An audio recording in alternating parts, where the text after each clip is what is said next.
को सूचित किया जाता है कि जिला मजिस्ट्रेट जनपद आजमगढ़ के द्वारा गैंगस्टर के अभियुक्त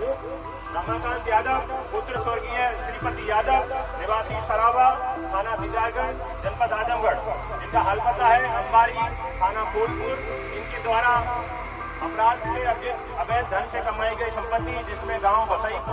अशरफपुर के परगना माहौल तहसील फूलपुर के अंतर्गत गाटा संख्या 981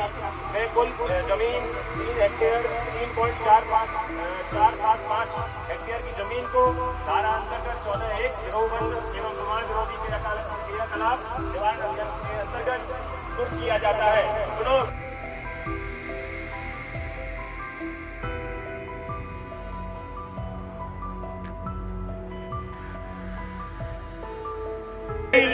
जिला मजिस्ट्रेट आजमगढ़ द्वारा गैंगस्टर के आरोपी रमाकांत यादव पुत्र स्वर्गीय श्रीपति यादव निवासी सरावा थाना दीदारगंज जनपद आजमगढ़, जिनका हाल पता है अंबारी थाना फूलपुर जनपद आजमगढ़, इनके द्वारा अपराध से अर्जित अवैध धन से ग्राम बसई अशरफपुर में गाटा संख्या 945, जिसका रकबा है 2.886 हेक्टेयर जमीन को कुर्क किया जाता है। आप सभी को सूचित किया जाता है कि जिला मजिस्ट्रेट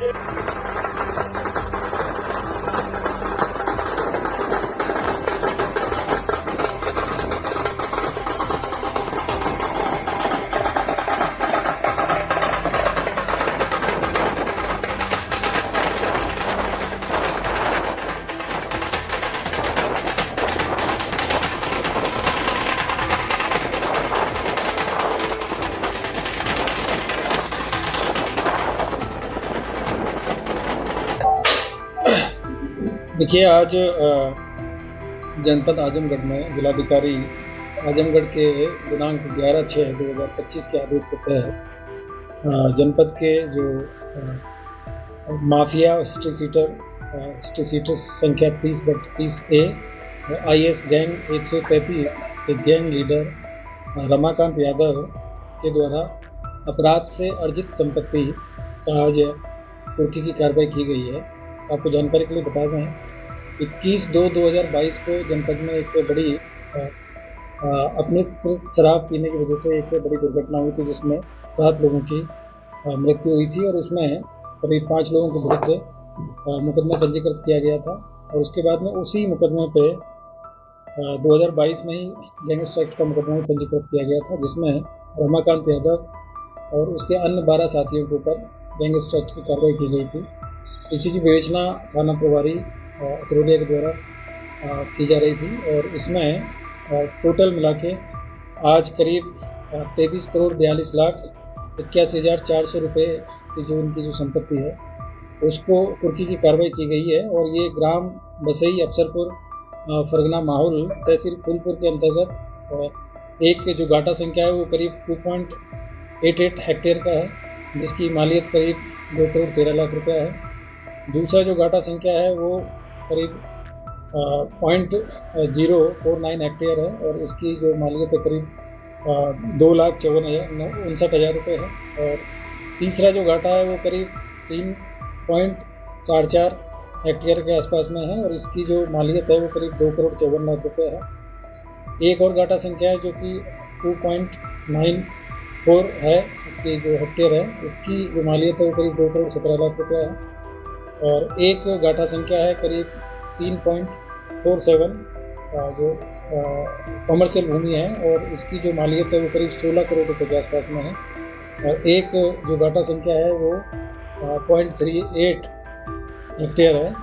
और इसकी जो मालियत है वो करीब 20,61,000 रुपये है। तो इस तरीके से टोटल मिला के 23,42,00,000 और 81,400 रुपये की जो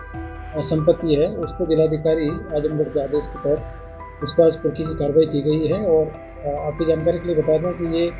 जो माफिया है इनको प्रदेश स्तर पर माफिया भी चिन्हित किया गया है और IS गैंग के मेंबर और लीडर है और इनके ऊपर करीब जो आपराधिक मुकदमे हैं उसकी लंबी फहरिस्त है। इनके पास में करीब 58 से ज़्यादा इनके ऊपर मुकदमे हैं और 1977 तक इनके पास में बहुत ही कम संपत्ति थी और उसके बाद में उन्होंने जो आपराधिक जो गतिविधियाँ हैं उनसे बड़ी मात्रा में संपत्ति अर्जित की है और उनके ऊपर न केवल लूट के, हत्या के और तमाम इस तरह के मुकदमे हैं और जो अपने से शराब बनाने के और इस तरह के जो मामले हैं वो भी इनके ऊपर पंजीकृत है। तो एक प्रदेश स्तर के माफिया हैं और इस पर आदरणीय डीजीपी महोदय, आदरणीय डीजी एलओ महोदय और एडीजी जॉन महोदय, डीआईजी महोदय के निर्देश के क्रम में और माननीय मुख्यमंत्री जी के द्वारा जो माफियाओं के विरुद्ध जो कार्रवाई की जा रही है उसके तहत ये कार्रवाई की गई है। और जो जनपद आजमगढ़ है, यहाँ की जो कानून व्यवस्था है उसको सुदृढ़ करने के लिए और इस तरह के जो माफिया राज जो यहाँ पे पहले चलता था, इस तरह के लोग हैं, उनको खिलाफ ये कार्रवाई की गई है जिससे कि प्रदेश में और ज़िले में जो कानून व्यवस्था है उसकी स्थिति को अक्षुण्ण बनाए रखा जा सके और आम आदमी है उसको अपनी मेहनत की कमाई से जो चीज़ें करते हैं और मेहनत से सारी चीज़ें आगे करने के लिए, प्रयोग करने के लिए इस तरह की जो कार्रवाई है, इस तरह के जो बहुत ही विख्यात ये यहाँ पर रहे हैं और इनका जो टेरर था उसकी वजह से तमाम लोग यहाँ इनसे परेशान थे, तो इनके खिलाफ कार्रवाई की गई। वर्तमान में जो ये माफिया हैं ये फतेहगढ़ जेल में भी मौजूद है। जिस तरह से सब कार्रवाई हुई, इतनी बड़े लेवल की कार्रवाई हुई, इस पर या इसमें किस तरह की निगरानी नहीं हुई? देखिए, इनकी जो प्रॉपर्टी है उसको आज वहाँ पे मौके पे जाके और पूरी उसके साथ में जो कानूनी प्रक्रिया है उसके साथ में किया गया है और संबंधित मजिस्ट्रेट है उनको उनका जो रखरखाव के लिए उनको